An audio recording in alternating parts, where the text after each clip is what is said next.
Vamos a estar platicando con la maestra Alma Verduzco. Ella es licenciada en psicología, tiene una especialidad en psicopatología y salud mental, tiene una maestría en psicoterapeuta psicoanalítica y también otra especialidad en peritos en psicología forense y actualmente está estudiando el doctorado en psicología mental. Vamos a estar platicando de lo que es depresión y de lo que no es depresión, de los mitos que tenemos realmente de lo que es depresión, los tipos de depresión, cuándo se puede detectar que alguien tiene depresión, si necesitamos medicamento o no, de eso vamos a estar hablando el día de hoy. Muchísimo gusto poder presentar a Alma Verduzco, a la licenciada, la maestra Alma Verduzco. Ella, bueno, va a estar con nosotros platicando, ayudándonos en este tema que es tan importante. Hola Alma, buenas tardes, ¿cómo estás? Hola, Lorena, bien aquí con la tecnología otra vez. Sí, ya sé, ahorita sabes qué está pasando, como muchas personas están utilizando Instagram, Internet, entonces ahorita es un medio que está súper saturado y se nos corta y ahí pasan mil cosas, pero bueno, ya estamos con nosotros, Lo igual logramos.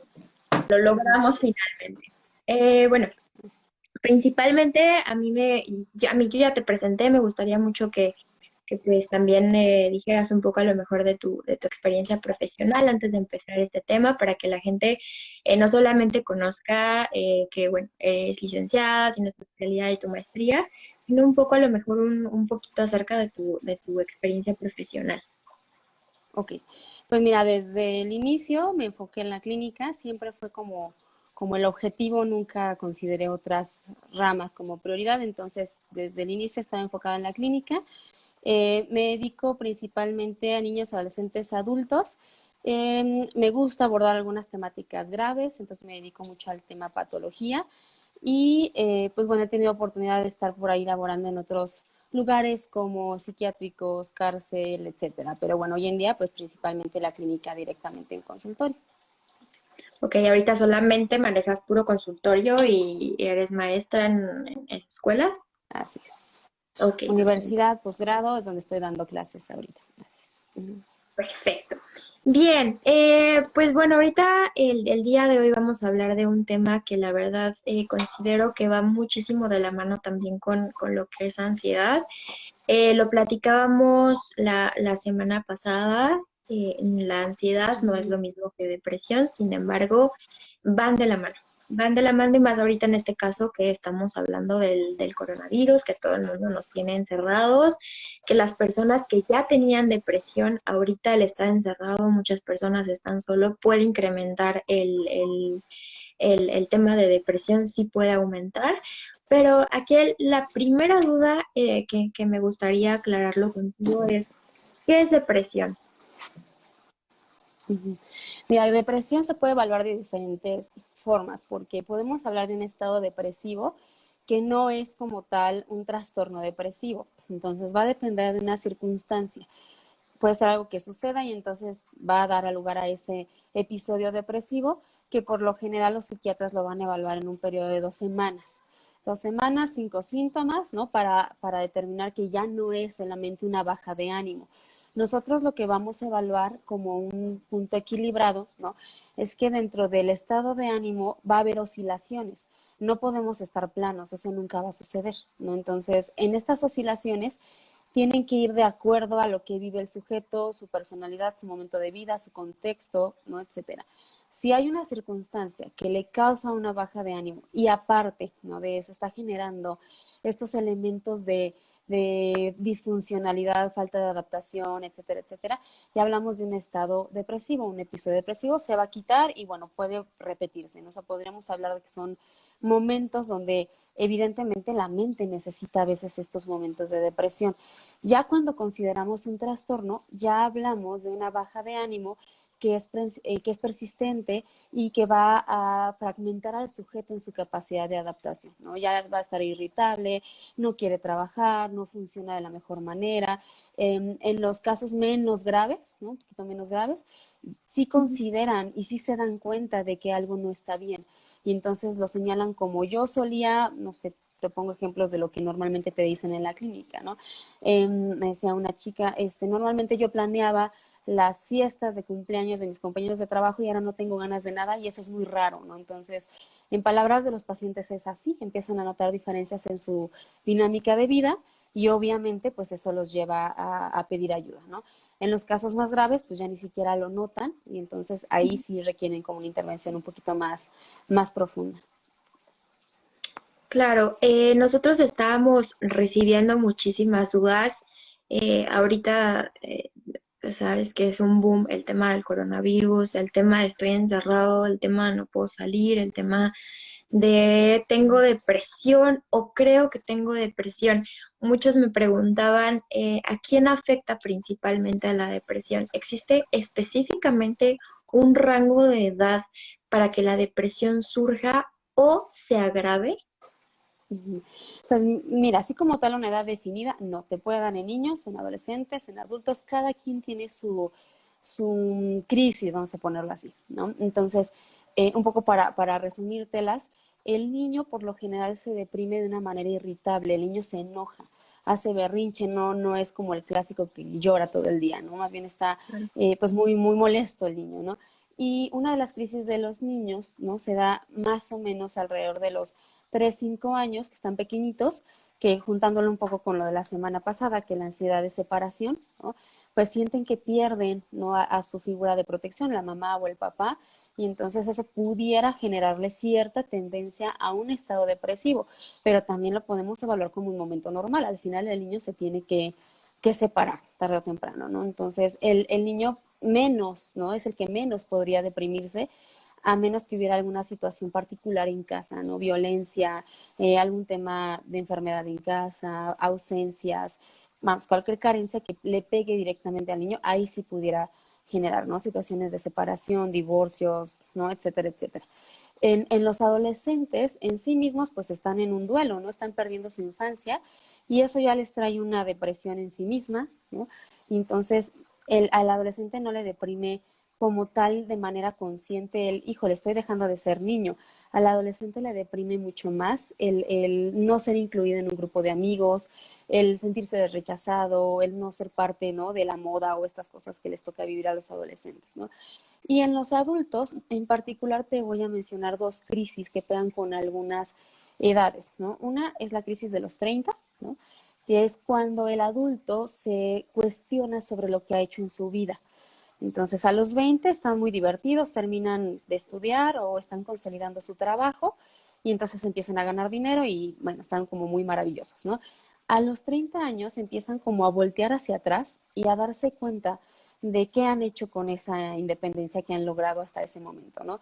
Y empiezan a tener planes a futuro y ahí puede venir un poco una crisis, ahí puede venir un tema de un poco de depresión, ¿no?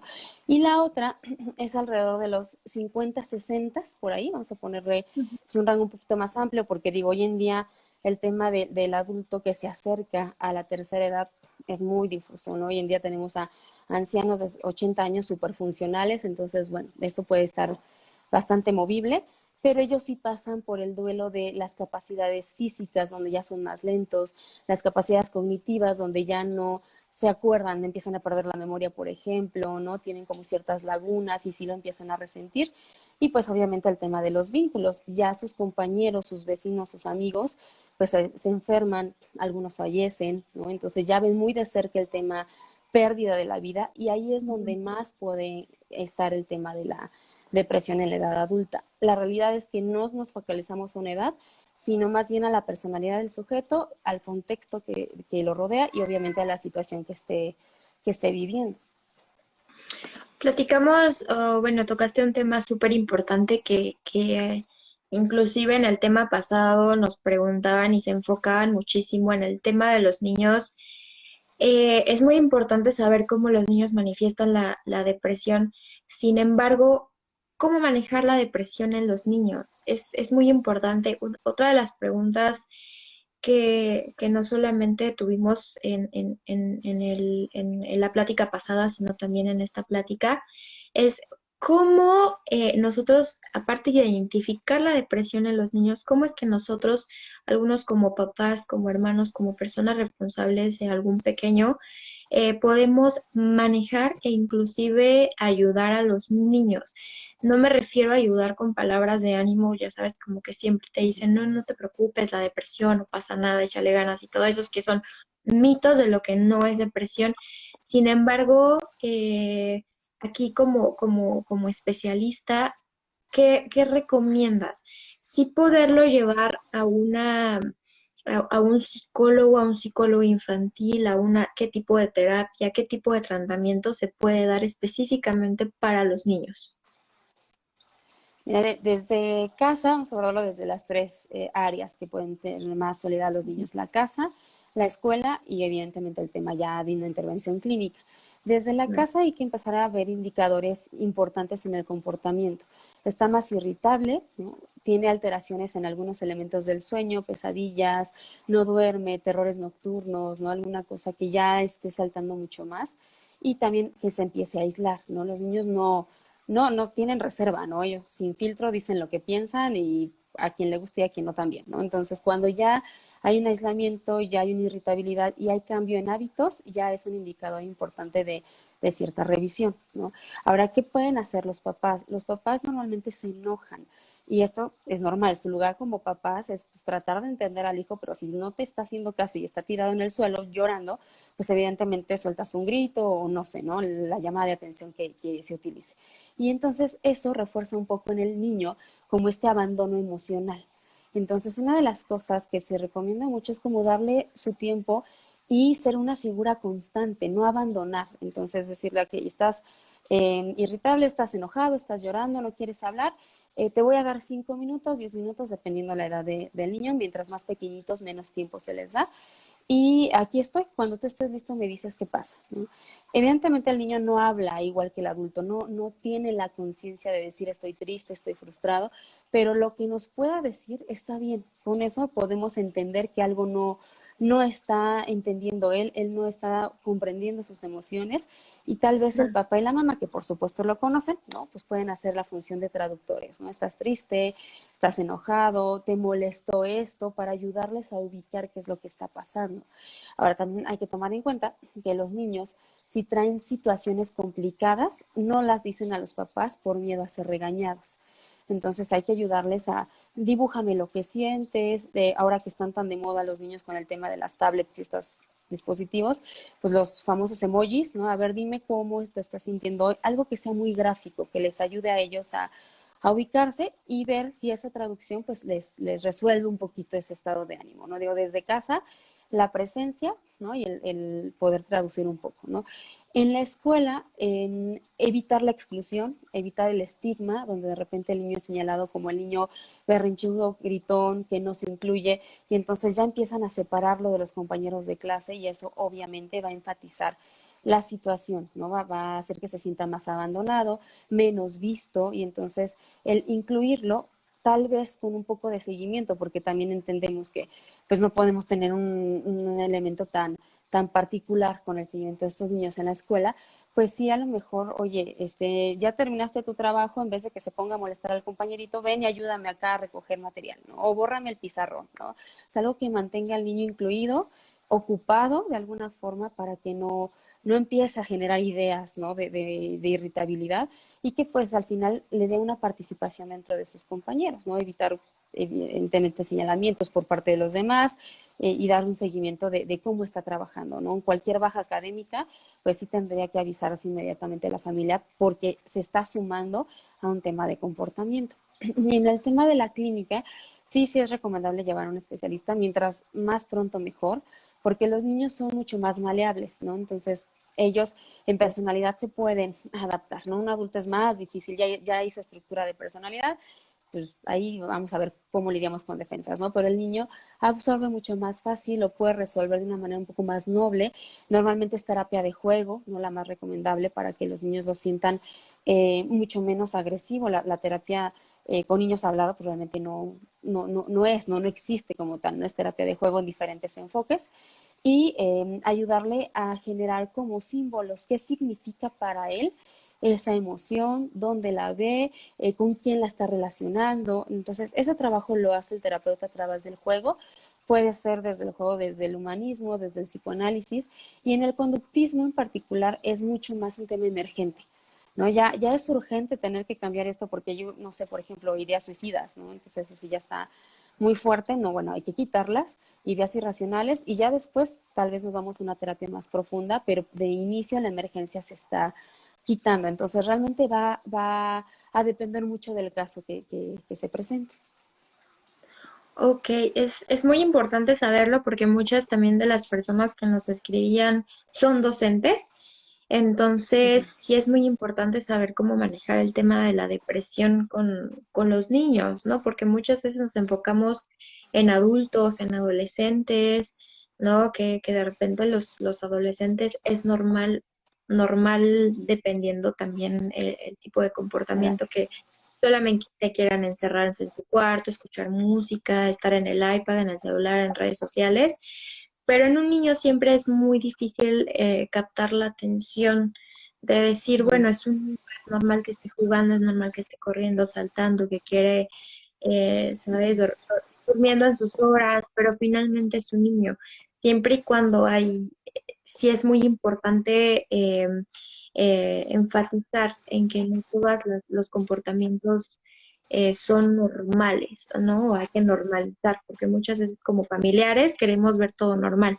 Entonces, Ujú. bueno, tocando un poco, dejando un poco atrás el tema de los niños, a mí me gustaría muchísimo saber qué tipos de depresión hay, ¿no? Ya sabemos qué es depresión, etcétera, pero qué tipos de depresión hay, cómo se manifiestan. Ujú. No, un poco para cerrarte con los niños, ¿no?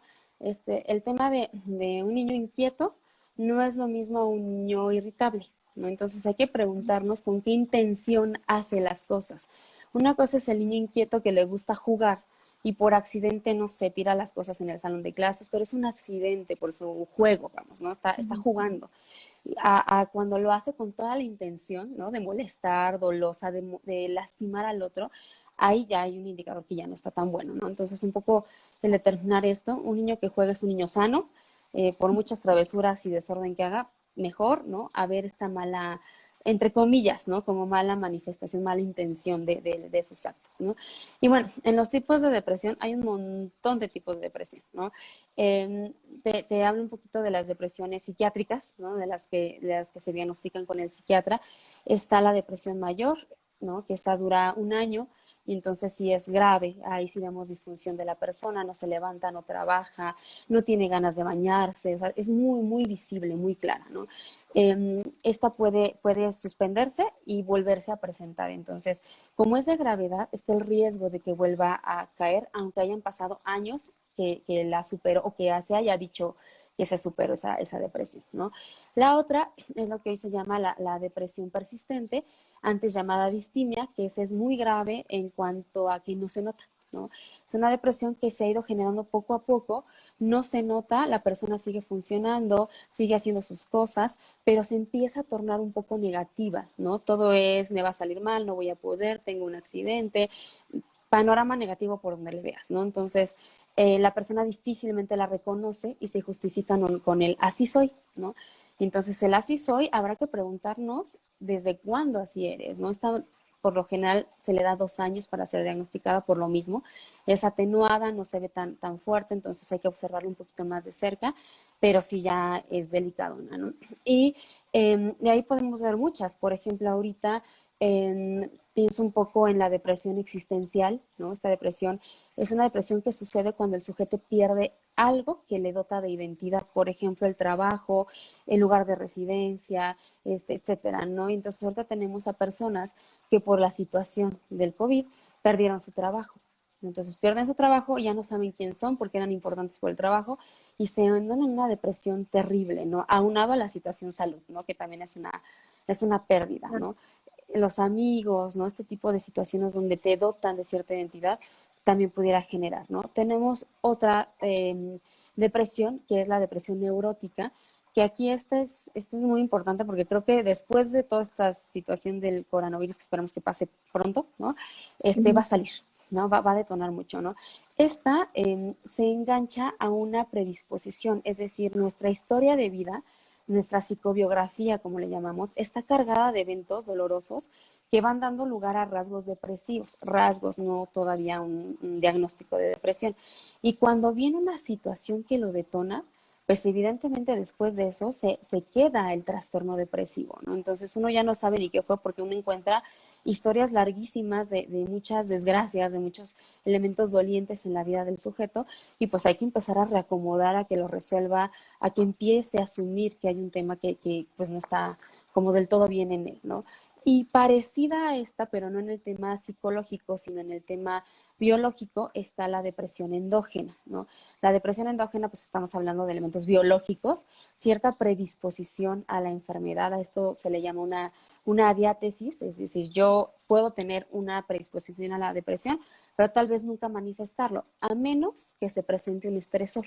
En este caso, el estresor sería el COVID, ¿no? Entonces, me está estresando, no puedo salir, siento que cualquier cosita que me duele ya tengo la enfermedad, y entonces si se engancha mi predisposición biológica, también puedo generar una depresión endógena. Entonces, esta depresión, pues por supuesto que va a necesitar de una manera más clara medicamentos, ¿no? Porque ya estamos hablando de una desregularización en neurotransmisores, ¿no? Entonces, de esas puede haber muchas, ¿no? Está la estacional, la depresión de mudanza, la posparto, ¿no? Bueno, son infinidad de depresiones, pero estas serían como las principales que aplican hoy en día. Ok, y aunado a los tipos de depresión, ¿cuáles podríamos decir que son las causas de la depresión? Por lo general son pérdidas, ¿no? Y pérdidas no nos vayamos solamente al tema concreto, sino a cualquier elemento que el sujeto siente que ya no le pertenece, ¿no? Que no tiene el control. Vamos a poner el ejemplo concreto de una separación o una muerte, ¿no? de alguien, por supuesto que entra un proceso de dolor y esta pérdida empieza a generar dolor, pero también elementos, por ejemplo, hoy en día la salud, ¿no? El tema de la salud es algo que nadie tiene seguro. Hay un tema de vulnerabilidad muy fuerte hoy en día en todos, y entonces esa es la pérdida de la seguridad por la salud y el bienestar. Entonces, como yo no la tengo, por supuesto que me siento menos, me siento vulnerable, tengo una herida muy fuerte narcisista, una herida al ego, y eso genera un sentimiento de deficiencia, minusvalía, dependencia, necesidad, y ahí es donde empieza a generar la depresión, ¿no? Y por supuesto que, bueno, la mente del ser humano siempre es muy traicionera, y cuando yo siento que puedo ser vulnerable a enfermarme de lo que sea hoy en día de COVID, ¿no? Pues lo que va a pasar es que no se queda hasta ahí. Estaría maravilloso que, bueno, me enfermo y tomo acciones. Me enfermo y la cabeza empieza a pensar, y mi familia, y los hijos, y entonces, ¿qué voy a hacer con mis papás? Mis papás ya son grandes y no los puedo. Y entonces empezamos a pensar en como escenario muy desolador, que pues tampoco ayuda y hace mucho más enfática el tema de una posible depresión. Hablando un poco de las causas de depresiones, una chica nos comentaba que mi hijo perdió su juguete favorito y eso le causó una gran depresión. ¿Eso es posible que pueda pasar a los niños cuando pierden ese objeto? El juguete. Habrá que ver qué edad tenía, no sé si te puso por ahí qué edad tenía su hijo, ¿no? 5 años. Ah, sí. Es que, fíjate, en la edad de los 5 años están todavía lidiando con la separación de la mamá. Y ese juguete, pues, es el objeto transicional, ¿no? La mantita que nos llamamos al kinder, el osito de peluche, lo que sea. Entonces, ese juguete representa la seguridad de su mamá. Él puede entrar al kinder a donde sea con ese juguete porque es como si se llevara a la mamá, ¿no? O sea, por ponerlo muy, muy concreto. Entonces, cuando lo pierde, no es perder el juguete, es perder esa seguridad y por supuesto que duele mucho, ¿no? Este tipo de juguetes que les significan tanto a los niños, solitos los van a dejar, nadie se los tiene que quitar, no importa que esté feo, arrugado, sucio, apestoso, no importa, ¿no? Así es, y así le representa, el olor le da seguridad, la textura le da como una sensación de calma, ¿no? O sea, el momento en que lo pierde es perder esa seguridad que va a necesitar reconstruir, ¿no? Entonces sí corresponde a un momento de desarrollo normal, se da más o menos entre los 3, 4 hasta los 6 máximo, más o menos por ahí en esas edades se da este tipo de circunstancias, entonces en desarrollo está dentro del momento, pero habrá que ver cómo logra resolverlo. Al final va a tener que desarrollar habilidades de fortaleza y lo va a poder superar sin problema, ¿no? O sea, no tendría por qué representar un problema grave o que requerirá una atención de medicamento, a menos que hubiera sido una situación complicada para el niño. Claro, eso es como muy importante, ¿no? Para los niños. Al objeto Así es. transicional, Ujú. etcétera, es súper importante. Ahora, ella menciona que su hijo tiene depresión por perder el objeto transicional. Aquí mi pregunta ¿es esto posible? Podría ser si fue una circunstancia particular, ¿no? O sea, que se haya enganchado con una situación pues agresiva, dolorosa para el niño, pudiera suceder. Los niños damos un poquito más de tiempo para valorar la depresión. Yo te hablaba de un rango de 1 año, 2 años, ¿no? En los niños se ve un poquito más. Por ejemplo, los niños los observamos 2 años, ¿no? Si empiezan a los 6 meses, ¿no? Y tiene 6 meses constantes en presentar síntomas, pues es momento de estarlo observando de manera continua. Pero habrá que ir viendo porque su adaptación lo va a ir modificando. Ahora, depresión en niños en una situación así con el objeto transicional tendría que verse sobre todo en una dificultad para separarse de la mamá. Como que se regresa, vive una ansiedad, le dan miedos, ¿no? Sobre todo más en el tema miedos, enojos si alguien más tiene la atención de la mamá, no por celos, sino por angustia de quedarse sin ella solo, ¿no? Miedo a tomar decisiones, ¿no? Muy apegado. Ese sería un síntoma relacionado con este caso. ¿No? En un tema de tristeza, aislamiento, desesperación, irritabilidad, a lo mejor ahí ya está otro tema en juego, ¿no? Porque no es tan común dado el tipo de situación tan concreta que en este momento se mueve como sería un juguete. Claro. Ok, y tomando, sabemos que después de la niñez viene el tema de la adolescencia. Sabemos que en la adolescencia las hormonas, el cambio, el cuerpo, el cambio de escuela, de estar en primaria, secundaria, es todo un cambio no solamente físico, sino también a nivel emocional, psíquico, etcétera. Aquí también nos comenta, bueno, una mamá que perdió a su hijo estando en la adolescencia. Ella comenta que en el momento en el que su hijo se ahorca, deja una carta suicida. La carta suicida ella la dejó con días sin dormir, etcétera, fue muy agresivo para ella. Esto viene que ella en su carta le expresaba toda la depresión que su hija tenía, pero siempre como típicos familiares que a lo mejor no estamos enterados o no sabemos qué es depresión, tratamos de minimizar la depresión con un no te preocupes, todo está bien, dale ganas. ¿Qué pasa cuando una persona deprimida, uno, te empieza a dar es qué tipos de síntomas, qué tipo de circunstancias te empieza a dar como pidiendo auxilio? Y dos, ¿qué pasan con las cartas suicidas? Mira, los primeros síntomas en un tema de alerta es que sí empiezan a hablar de la muerte, ¿no? O sea, sí lo dicen. La gente dice no, se lo quedan callados y de repente lo llegan a cometer. Sí puede suceder, pero ese es un tipo muy particular de reacción, ¿no? Es más impulsivo, no es algo que se vaya formando con una depresión. La depresión empieza a generar en el sujeto aislamiento, pensamientos negativos y cuando aparece el pensamiento negativo empieza la posibilidad de la propia muerte como una solución. Lo que el deprimido busca, el depresivo busca al momento de pensar en el suicidio es buscar una solución. Entonces, aquí hay que desmitificar algo. El suicida no es ni un cobarde, no es ni un valiente. Es una persona con una dificultad de juicio. Tiene un juicio disminuido que no le permite ver lo que está pasando realmente en su vida, con quién cuenta, qué posibilidades tiene, qué fortalezas tiene, no las ve. Es como si le pusiéramos unos lentes oscuros y medio ve. Entonces, en esta media ceguera, él va a buscar solucionar, ¿no? Y si la única solución para esta visión tan parcial es la muerte, va a empezar a aparecer estas ideas, estas incluso planeaciones de muerte, ¿no? Y obviamente en cuanto identifiquemos cualquier mención o cualquier actitud referente a esto, lo primero que tenemos que hacer es no dejarlo solo ni un solo segundo del día, ¿no? En muchas ocasiones me ha tocado atender a adolescentes, ¿no? Que han tenido intentos suicidas o que empieza a generarse este tema suicida y la indicación con los papás es no me lo dejen solo ni un minuto y entonces aparece, pero ¿cómo? Si tengo que trabajar, pero no puedes. Entonces aquí no cabe pretexto porque un segundo sí puede ser letal para estos chicos, ¿no? Los adolescentes son muy impulsivos y esta impulsividad se ve a ver incluso en este tipo de actos, ¿no? El tema de la carta suicida ¿no? Es un tema súper complicado, súper complicado. Desde el punto de vista forense, pues a veces ni siquiera es recomendable que los familiares vean estas cartas porque se pasa la depresión, voy a poner así, ¿no? Hay un trastorno, una patología, más bien porque esta no es psiquiátrica, que es la melancolía, que tiene que ver mucho con una depresión, con mucho enojo, ¿no? Entonces están enojados, están irritables, están odiando un poco ciertas circunstancias de su vida, no las pueden resolver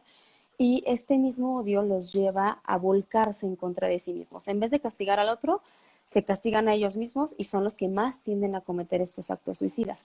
Y cuando dejan la carta, están descargando ese odio ahí, ¿no? No va dirigida a nadie. Muchas veces ni nombre le ponen, ¿no? No ponen a ti, papá, a ti, mamá. No dice así. Va abierto, pero pues obviamente uno en el centro de la familia, como familiar de este sujeto, pues dice, es que me la dijo a mí y yo cometí ese error, ¿no? Uno se empieza a colgar este tipo de De culpa. situaciones y no, es, así es, de culpa, de responsabilidad del acto y no, simplemente es una patología que lo llevó en esta falta de juicio a suicidarse como una búsqueda de salida. Esto tiene que cambiar la perspectiva de alguna forma de los familiares y a la persona que le causó mayor dolor, mayor, pues sí culpa, responsabilidad, pues sí es súper sugerible proceso terapéutico, porque si no es como si se pasara, ¿no? Ahora esa persona va a tener rencor hacia sí mismo, va a tener odio, se va a enojar con el chico que se suicidó porque me dejaste, me lo hubieras dicho, yo hubiera hecho algo, ¿qué te pasa a ti? Y entonces corremos el riesgo de que la historia se repita. Por eso es muy común encontrar historias de padres suicidas y después hijos suicidas, ¿no? Se empieza a pasar el enojo, entonces si alguien toma conciencia, pone el freno y va a terapia, pues es prácticamente la salida, porque esto sí es muy grave. Esto sí es una de las patologías que más afectan no solamente a nivel individual, sino a la familia completa. Eso es muy, muy importante. Bueno, quizás es otro tema, el tema Mm. del suicidio. Sin embargo, también viene muchísimo de la mano con el tema de depresión. Cuando alguien empieza a tener este tipo de periodos o de intentos suicidas, ¿por qué se da? ¿Cuáles son las causas? Y realmente qué es lo que está tratando de decir el individuo. Normalmente es un tema de pedida de ayuda, ¿no? Y la ayuda no es a consolarlo, no es a decirle que todo está bien, porque no lo va a entender. El depresivo tiene un elemento muy narcisista, ¿no? Muy ególatra, si lo ponemos más en términos coloquiales, donde cree que el mundo no lo entiende, ¿no? Y entonces uno dice como, ¿por qué tú eres el único incomprendido del mundo? ¿No? O sea, no es juicioso, ¿no? Pero así lo ve. Y en esta incomprensión se enoja con el otro, todos, ¿no? El mundo, y los empieza a rechazar. Entonces, si nuestra ayuda es llegar a sentarnos con él, a escucharlo, está bien, esa es una ayuda para él, porque entonces en la escucha descarga. Si en la ayuda es a lo mejor soportar un poco su enojo y sus gritos y sus reclamos, yo tendría que ser capaz, todos, ¿no? Familiares, amigos, vecinos, quien esté con él, de entender que está enfermo, o sea, es una persona enferma, no es una persona mala que me esté atacando, está mal, está teniendo un padecimiento mental que no lo deja reaccionar adecuadamente y entonces yo no me puedo poner al mismo nivel de un enfermo, tengo que ser capaz de ser el cuidador de ese enfermo, escucharlo, entender su enojo y escucharlo, recibírselo nada más y después tal vez regresar con él para que vea que no es tan destructivo. Si yo me enojo y me voy y ahí te quedas, ¿para qué te hago caso? Ya no puedo contigo, ¿no? Todo este tipo de discursos, lo único que hacemos es reforzarle que en efecto está mal y que en efecto no lo aguantamos, ¿no? Y que tiene toda la razón en pensar en matarse, ¿no?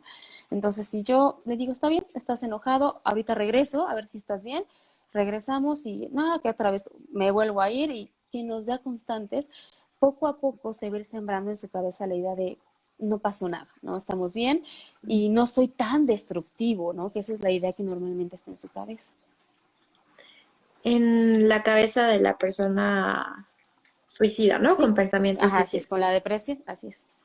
Ok, perfecto. Hay otra persona que bueno, este tema yo creo que causó muchísimo, muchísimo interés. Hay otra persona que nos está preguntando, em, soy una adulta mayor que hace 2 meses viví una pérdida de mi esposo.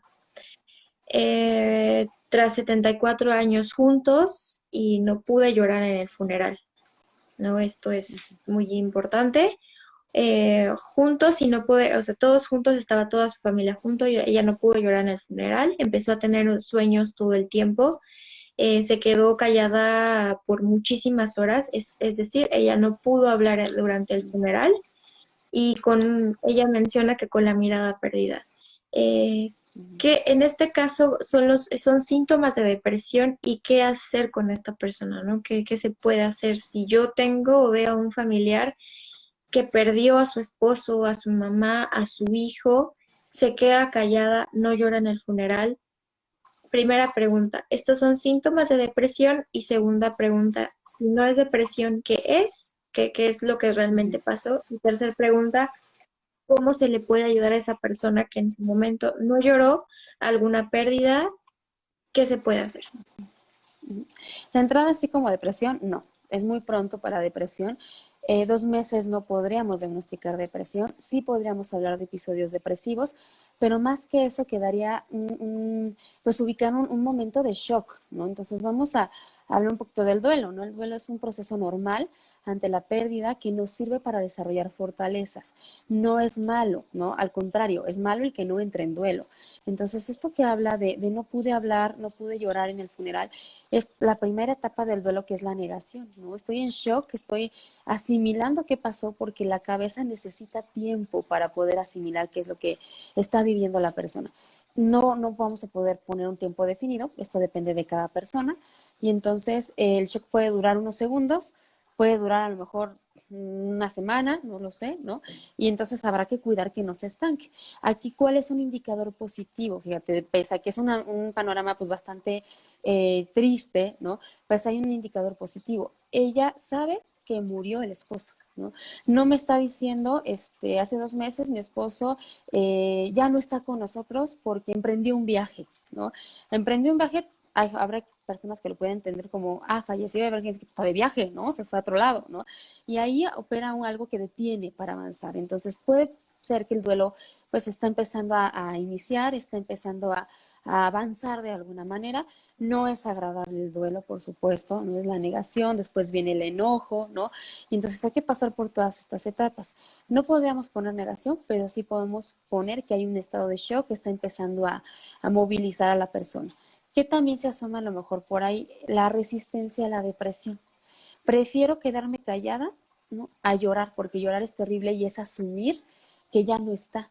Y entonces cuando yo acepto que ya no está esa persona, yo lo estoy matando y no en un tema de que ya no quiero, ¿no? Sino que pues sí, ya no está. Entonces hay que empezar a sacar sus cosas, hay que empezar a hacer nuevas dinámicas y es dejarlo ir. Entonces dejarlo ir duele mucho, ¿no? Entonces más de 74 años, bueno, es toda una vida juntos, ¿no? Y aparte de eso, ¿no? En el tema de la tanatología, muchos tanatólogos dicen que la pérdida que más duele es la pérdida de la pareja. Y es bien chistoso porque tú le preguntas a un padre de familia, oye, ¿qué pérdida te duele más? La del hijo, ¿no? Le preguntas al hijo y te dice la de mis papás o la de mi hermano, pero poca gente te dice la de la pareja. Y realmente la pérdida que duele es la de la pareja. ¿Por qué? El tema de los papás, la pérdida de los papás, sabemos que tarde o temprano va a pasar, ¿no? A nadie le gusta, a todo mundo le duele mucho, es una pérdida que marca, pero sabemos que es parte de la vida, ¿no? Y entonces, hasta lo dice, ¿no? Es como lo natural que primero mueran los padres, ¿no? Cuando muere un hijo es sumamente doloroso, le llaman antinatural porque no debería suceder, primero mueren los padres, no los hijos, pero también los hijos se van a perder porque van a hacer su vida, se van a casar, se van a vivir a otro lado, es una pérdida al final, ¿no? Donde ya yo como mamá me quedo sola, ¿no? Me quedo con la pareja, pero nadie piensa en qué pasa si se muere mi pareja, ¿no? Entonces es más difícil, lo creemos permanente y eterno, y cuando empezamos a ver un deterioro en la salud, un deterioro tal vez en funcionamiento, ahí es donde empiezan a aparecer estos miedos. Entonces también es normal que después de tanto tiempo de vida juntos, aparte siendo una pareja, pues sí genere como un duelo un poco más complicado, un poco más lento, ¿no? Normalmente el periodo de duelo es aproximadamente 1 año. En muertes aparatosas o en pérdidas aparatosas o violentas se extiende a 2 años, y en situaciones particulares también se puede extender a 2 años, ¿no? ¿Cómo elabora 74 años de vida juntos en 1 año? Pues no. ¿no? O sea, no puede ser tan fácil, ¿no? Entonces, no se diagnostica depresión hasta que no veamos que empieza a perder funcionalidad ella, ¿no? Si ella me dice, ya no me quiero levantar, ya no me quiero bañar, no me dan ganas de comer, ¿no? Ahí sí ya hay una alerta, no nos vamos a esperar el año o los 2 años, ahí sí ya es indicación, no se indica de una terapia, porque si no pasa esto que de repente escuchamos, ¿no? Es que se murió el abuelito y después se murió el otro, se murió de tristeza. Pues sí, sí, cierto, ¿no? Se dejan caer en la depresión y bueno, y bajan defensas y bueno, pues pasan muchas cosas, ¿no? Aunado a esto, hablando un poco del tema del duelo y las etapas de duelo, también nos preguntaban mucho, en primera, ¿qué es el duelo? Si el duelo es lo mismo que la depresión. Y la tercera pregunta que va muchísimo de la mano es, ¿qué pasa si te quedas en esta etapa de la depresión? ¿Por cuánto tiempo yo puedo decir es normal, no es normal y debo tomar medicamento? Ujú. El duelo es un proceso de elaboración, es para resolver esa pérdida, entonces es normal.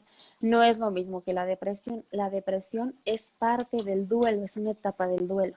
Entonces, un poco para enumerárselas, la primera es la negación, después es la ira, después viene la negociación, donde empezamos como a tratar de tener nuevamente nuestra vida, lidiando un poco con la culpa.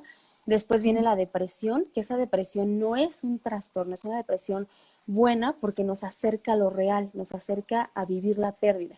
Y una vez resuelta la depresión, viene la aceptación, ¿no?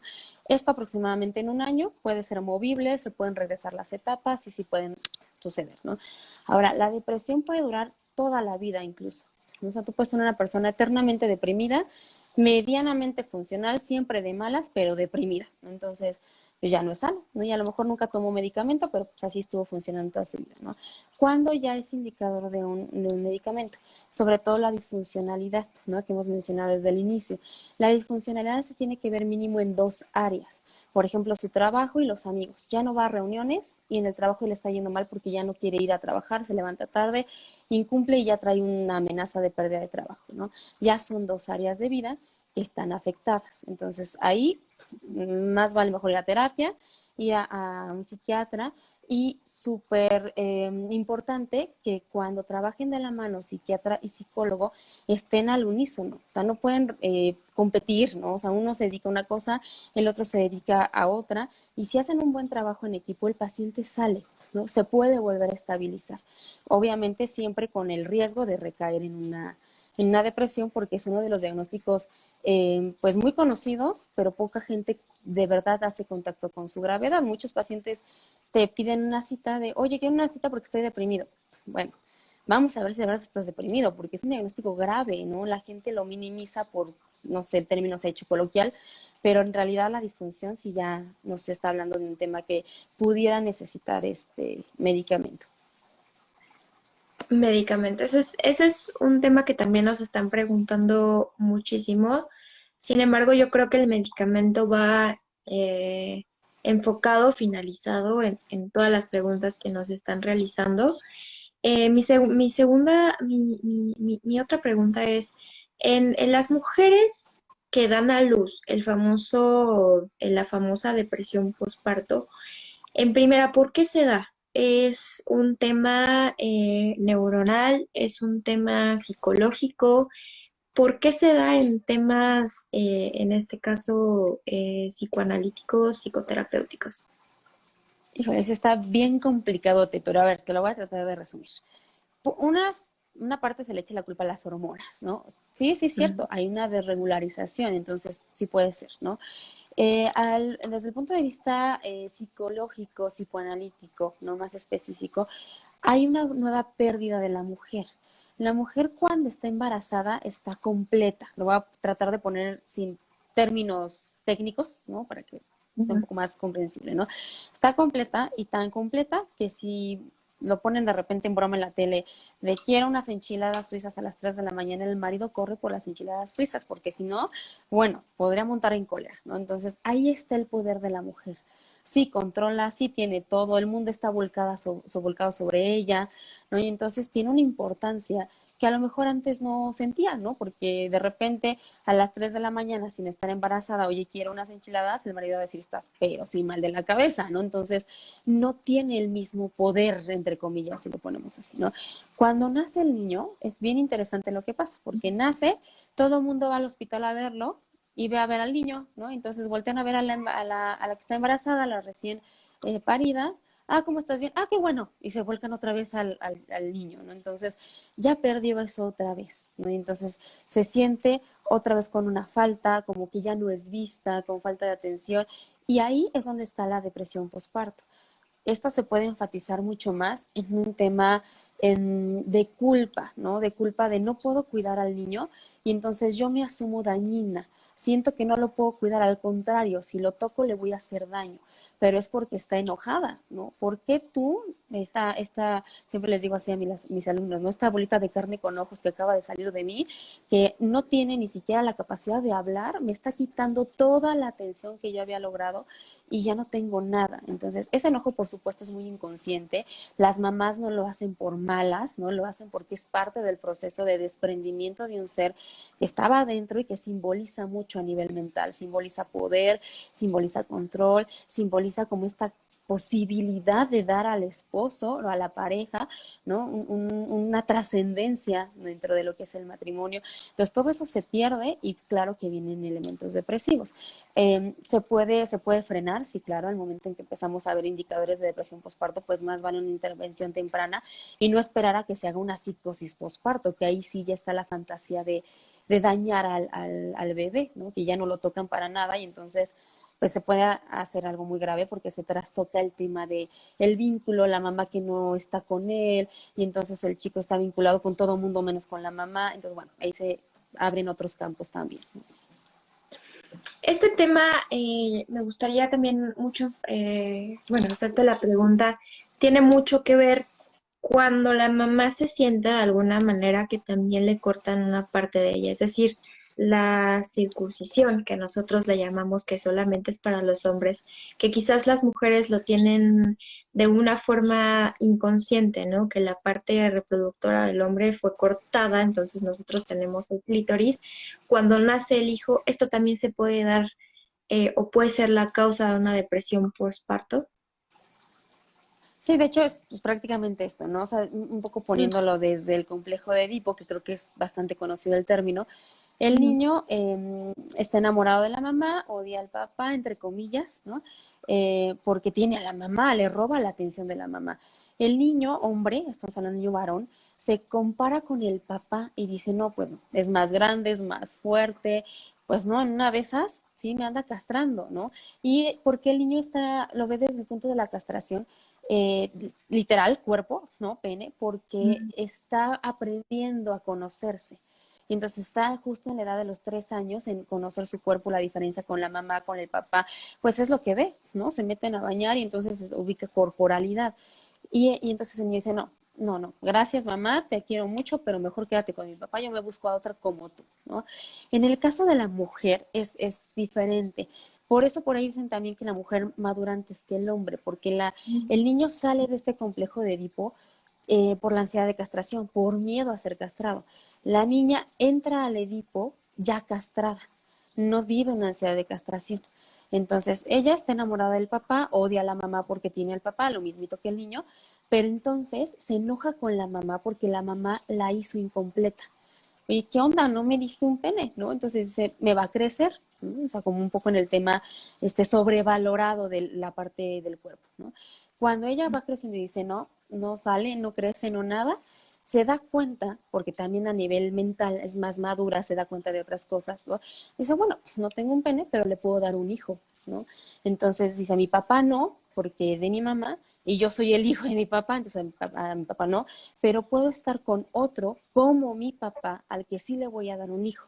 Entonces, ese hijo en la edad adulta representa el pene que nunca pudo tener, que ya en la edad adulta no es el pene concreto, sino es este poder, dominio, control, ¿no? Atención, etcétera, etcétera, que cuando lo pierde, cuando nace el niño, es como si la volvieran a castrar, ¿no? Entonces duele, terrible la pérdida porque dicen, híjole, toda una vida buscando esto hasta los, no sé, qué te gusta, 30 y tantos que hoy en día se dan los embarazos, para que lo pierda en 2 horas, ¿no? Que puede durar una cesárea, en 8 horas que puede durar un parto, no lo sé, ¿no? Entonces ahí es donde está estancada esta parte de la depresión postparto. ¿Y cómo podemos tratar psicológicamente la depresión postparto? Como manera preventiva, estos cursos psicoprofilácticos sirven mucho porque no está haciendo una terapia como tal, pero está acercando a la mujer al momento de la pérdida, del desprendimiento. Y entonces va a ser un poco más noble el proceso, ¿no? Ya después del tema parto, ya que nace, sí es importante ver si se están presentando estos rasgos del tema terapéutico para evitar, ¿no? Evitar este tipo de complicaciones que son mucho más graves, porque aparte se junta con otras cosas. No pierde nada más al niño la atención, el control, ¿no? Todo esto. Pierde su vida, pierde su dinámica, pierde la capacidad de atención, pierde su cuerpo, ¿no? Tiene que esperar a que el cuerpo regrese a todo a su lugar si es que regresa, ¿no? Y entonces todo esto deteriora su imagen, deteriora su autoconcepto y entonces ahí también puede generarse un tema de depresión mucho más enfático de lo que podía haber sido el simple hecho del ya nació el bebé, ¿no? Entonces sí, recomendable una terapia. Cuando es así, pues a veces ni siquiera son procesos tan largos, es simplemente el acompañamiento en la elaboración, la adaptación al nuevo, la nueva dinámica de vida y se resuelve de una manera muy, muy noble, ¿no? Si es que es detectado a tiempo. ¿Y hasta qué momento en general una persona depresiva, solamente hablando de adolescentes y adultos, ahorita vamos a tocar el tema de niños, se pueden entrar para tomar medicamentos? Esto es acompañados de un psiquiatra, pero ¿hasta qué momento nosotros medicamos? O bueno, nosotros no medicamos como psicólogos, pero un psiquiatra Psiquiatra. puede, puede medicar. ¿Hasta qué Claro. momento decir necesitas medicamentos? Este sí ¿Cuándo es lo eso. referimos? ¿No? Sí. Mira, de entrada, cuando nos llega un paciente, primero hay que valorar. A ver, te voy a hacer una entrevista, vamos a ver qué tan grave está. Y en esa entrevista podemos decidir, ok, vamos a empezar con terapia. Si vemos que puede, sin medicamentos, seguimos, a menos que empiecen a aparecer elementos irracionales, que la persona ya piensa cosas que, pues no están bien, que estamos viendo que está fuera de juicio. No me estoy refiriendo a cosas psicóticas, ¿no? Que tú digas ya de plano ve gente muerta, no, eso ya sería gravísimo. Pero sí cosas que dices, no está viendo bien, ¿no? Que se crea enfermedades, que malinterpreta las intenciones de los otros y se lo toma muy personal, que esto lo hace sufrir, ¿no? Este tipo de cosas, ¿no? Y otro elemento muy importante es, por supuesto, los elementos autoagresivos y heteroagresivos. Se lastima a él o lastima a otros por la depresión. Entonces ya está en riesgo la persona, ¿no? Ahí hay que referir inmediatamente y va de la mano, ¿no? O sea, psicólogo y psiquiatra. Muchos pacientes, incluyendo los de ansiedad que no lo tocaron la semana pasada, le tienen pánico a la medicación y no debería suceder. Vamos a hablar de juicio de realidad. El deprimido, el ansioso, no es fuerte, va a generar fortalezas en la terapia, pero no es fuerte. Hasta que llegue en ese momento no lo es. Necesita una muleta. Esa muleta va a ser el medicamento. Si yo se la quito, pues igual me aguanta de cojito un rato, pero se va a caer. Entonces necesitamos que tome conciencia de que necesita ese elemento, ¿no? Y de repente te salen con discursos como me voy a hacer adicto, ¿no?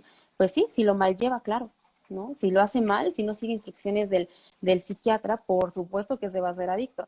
Pero si se toma la medicación del psiquiatra y va bajando poco a poco, ¿no? Como es este tipo de medicamentos, y el psiquiatra lo va indicando, pues no tendría por qué pasar nada, y menos si tiene un sustituto de esa muleta que va a ser la terapia, que no es pues otro paliativo, ¿no? Lo que va a hacer es un elemento de fortalezas, ¿no? Yo les digo siempre a mis pacientes, tus piernas no funcionan, caminas mal, ¿no? Te las voy a fracturar y te las tengo que reconstruir. Entonces, yo tengo un trabajo doble. El psiquiatra es más inmediato, me ayuda mucho con esa inmediatez, con su medicamento. Yo tengo que romperle esas piernas, que le duela ver que está mal, que se acerque a esa realidad y por supuesto que no se le suelte en el proceso terapéutico.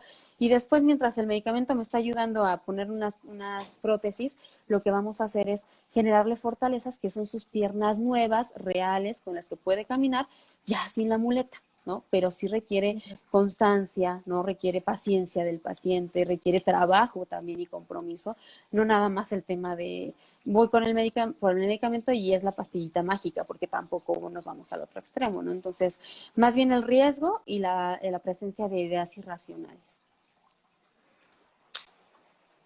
Ok, y mi pregunta que viene acompañada a esta es, ¿en los niños también es importante el medicamento? Sí, cuando es necesario, sí. Y con eso ya estamos viendo ya indicadores muy, muy fuertes, ¿no? Y a veces no es nuestro obstáculo más grande. Nuestro obstáculo más grande son los papás. Los papás que tienen que lidiar con, chin, en algo fallé, que es una herida narcisista de papás, que mi hijo está mal. Entonces sí duele terrible, ¿no? Y el tema del medicamento, pues sí, ¿no? Hay que darle medicamento al niño. Obviamente son dosis diferentes, ¿no? Y hay que irlo acompañando en el tema terapia. Eso es como muy, muy importante para que el niño salga lo más pronto posible. Y a veces hay una terapia que se le llama la terapia tripartita, donde entra el niño, los papás o uno de los papás y el terapeuta. Son tres. Y entonces cuando los papás, el tema de depresión actual en niños está muy relacionado con padres ausentes, ¿no? Que trabajan todo el santo día. Y ahorita me hiciste acordarme de un pacientito que tuve de 12 años que parecía como de 8, muy chiquitito, ¿no? Y los papás trabajaban de 7 de la mañana, que lo dejaban en la escuela, a 7 de la noche. O sea, el niño estaba 12 horas en la escuela, separados, ¿no? Una situación muy particular de casa. Y entonces en esta situación era, pues él se le da el medicamento, pues sí, pero no es un medicamento que va a sustituir a los papás.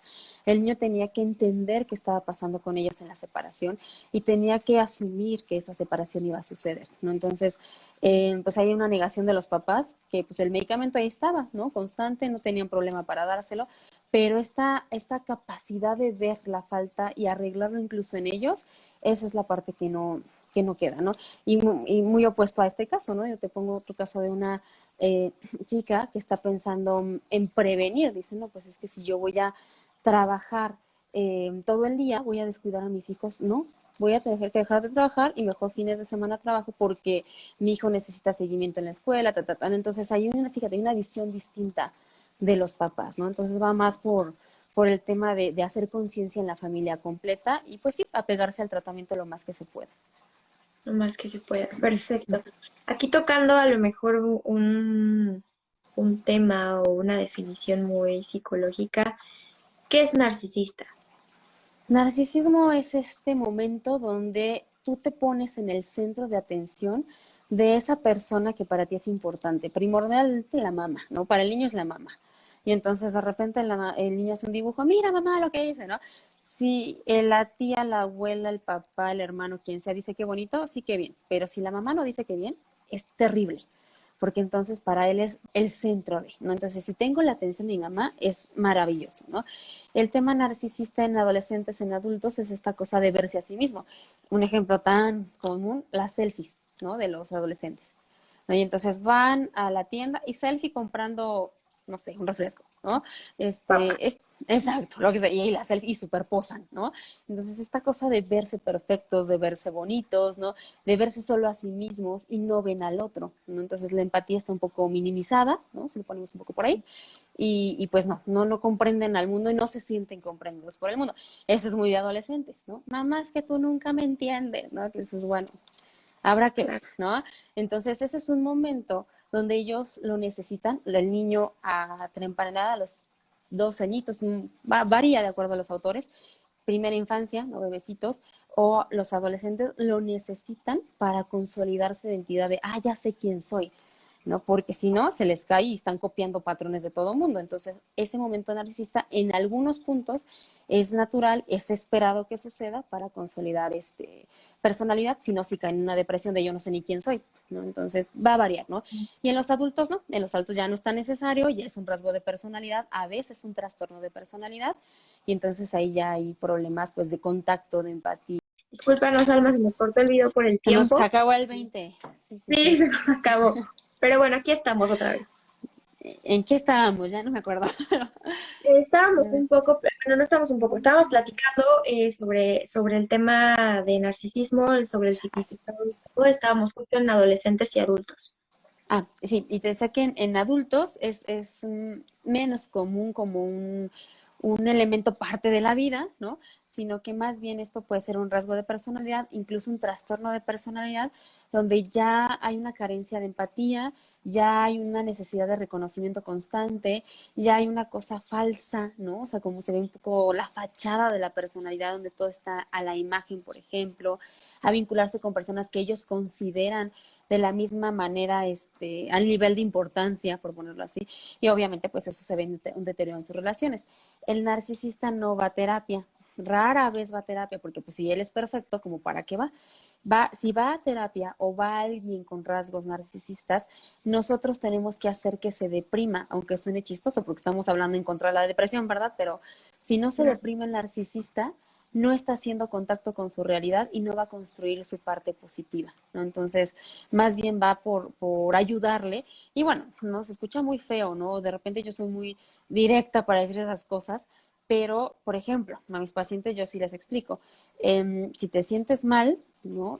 Siempre tienes la opción de pedirme otra sesión, de buscarme, mándame un mensaje, estamos en contacto, vamos, no es que vengas una hora y yo desaparezca de la faz de la tierra, ¿verdad? Y también el tema de que si ellos se sienten así o si llega el momento de que se tienen que deprimir, es porque están listos para deprimirse.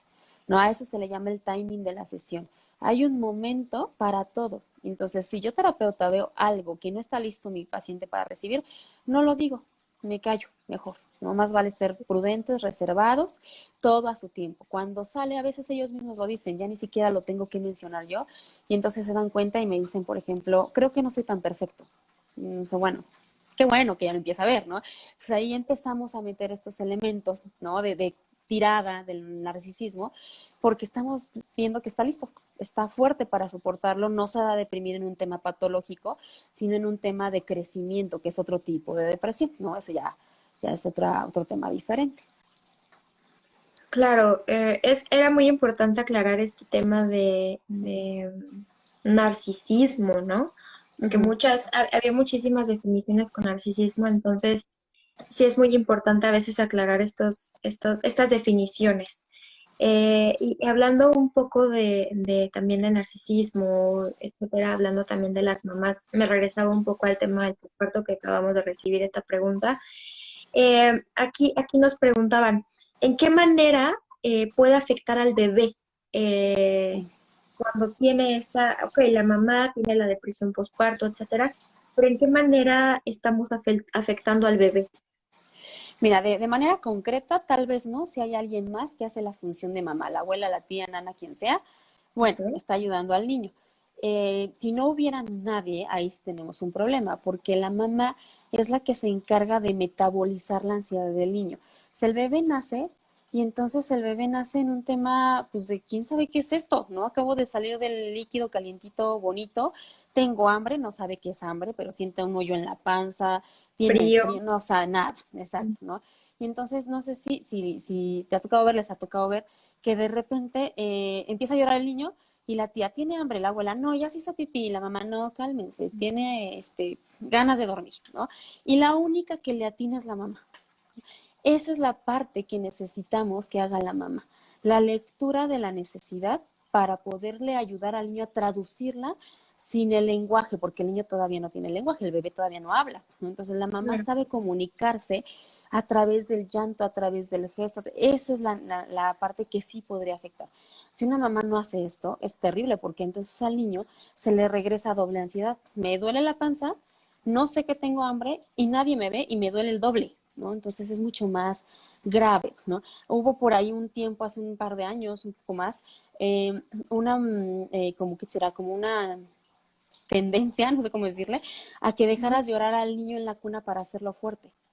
Ese es un abandono de la figura materna. ¿Cómo crees? No lo dejes llorar solo. El niño necesita porque justamente es un ser dependiente, ¿no? Entonces solamente en esa parte se trastoca el vínculo, ¿no? Pero si hay un alterno que hace la función materna, bueno, pudiera no ocasionar grandes problemas.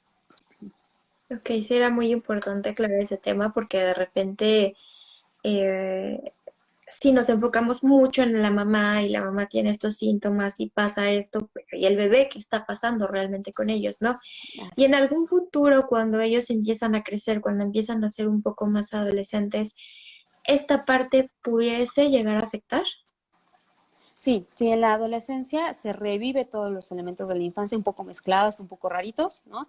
Y entonces ahí es donde aparecen muchos problemas. Por ejemplo, este tema del objeto transicional que habíamos platicado en un inicio, que mandaron una pregunta, si no se resuelve positivamente, metemos ahora en la adolescencia lo que son objetos transicionales patológicos. La droga, las relaciones tóxicas, el alcoholismo, cualquier dependencia. Y entonces, así como el niño chiquito se llevaba el oso de peluche a la escuela para sentirse seguro con su mamá, el adicto se mete la droga para sentirse seguro, porque no Claro. se siente bien. Entonces ahí lo está como reviviendo, reeditando, le llamamos nosotros, pero pues ya es un tema que ya le daña, que ya trae consecuencias graves, ya no es el osito que está ahí todavía en el librero, ¿verdad? Ya es otra cosa totalmente diferente. Un poco más dependiente, ¿no? Ujú. Como la droga. Así es, ya cosas dependientes tóxicas y demás, ¿no? Ok, hablando de cosas dependientes, aquí me preguntan, ¿qué genera el medicamento en nuestro cuerpo o en nuestra mente para aliviar la depresión? En la depresión específicamente nos vamos al tema serotonina. No te profundizo mucho en eso porque eso se lo dejo siempre al psiquiatra, pero evidentemente estamos hablando de niveles de neurotransmisores. Entonces, lo que va a hacer el antidepresivo es que va a generar una regulación en el neurotransmisor. El neurotransmisor son sustancias que entran a las células y que entonces permiten un óptimo funcionamiento. Si la serotonina está baja, pues hay una tendencia al ánimo depresivo. Entonces, lo que hace el antidepresivo es regular los niveles para que a nivel cerebral la actividad no se vea tan forzada, ¿no? Que esté un poquito mejor en cuanto a tema biológico, pero bueno, hay que solucionar la parte ambiental también. Y, ok, aunado a esto, ¿es posible que el tomar medicamentos antidepresivos nos puedan provocar pensamientos suicidas?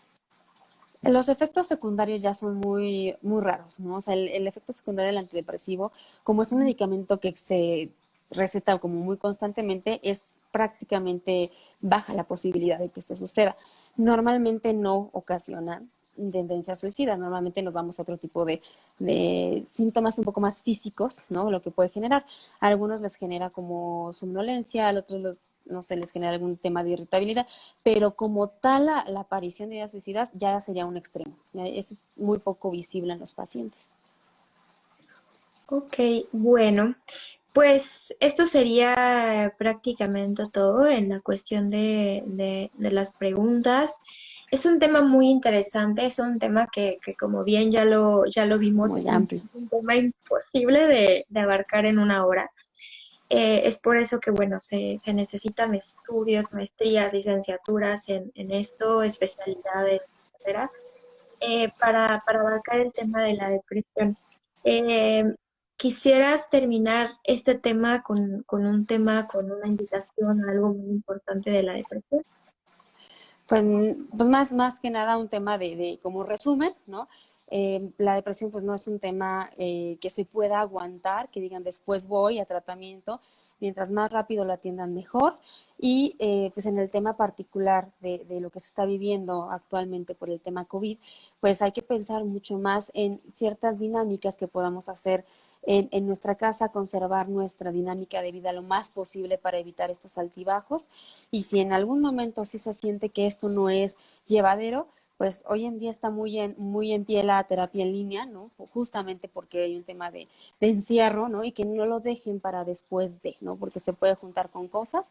Y bueno, pues también invitarlos por ahí a que nos sigan en Facebook y en todas las redes, ¿no? El Bonito Comercial.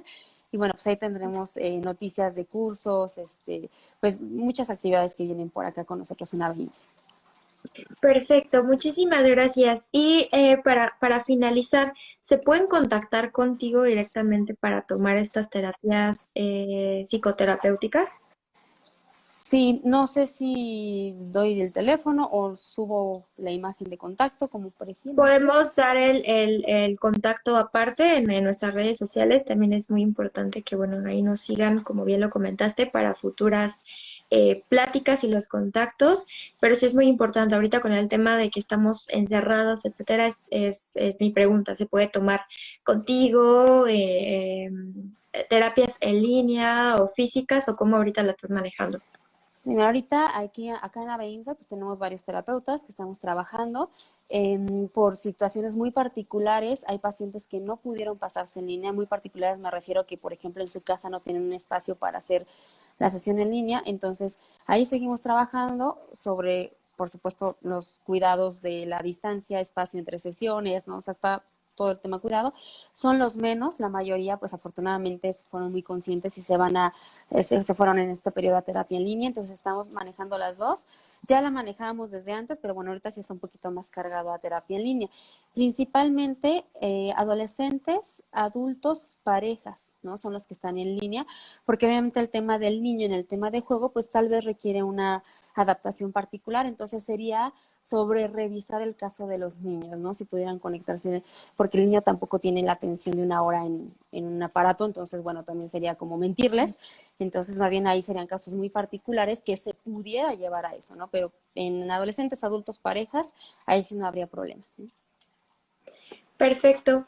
Bueno, pues agradezco muchísimo que en esta ocasión nos, nos, nos compartas muchísimo sobre tu conocimiento y sobre la experiencia profesional que has tenido. Es muy importante recalcar y recordarles a todas las personas que nos están viendo que asistan a terapia. Es muy importante que asistan a terapia, sobre todo en un tema tan delicado que es la depresión. Nosotros como personas que nos dedicamos al tema de Así salud es. mental, es súper importante no se dejen engañar con temas de échale ganas, tú puedes, etcétera. La depresión es un tema muy importante.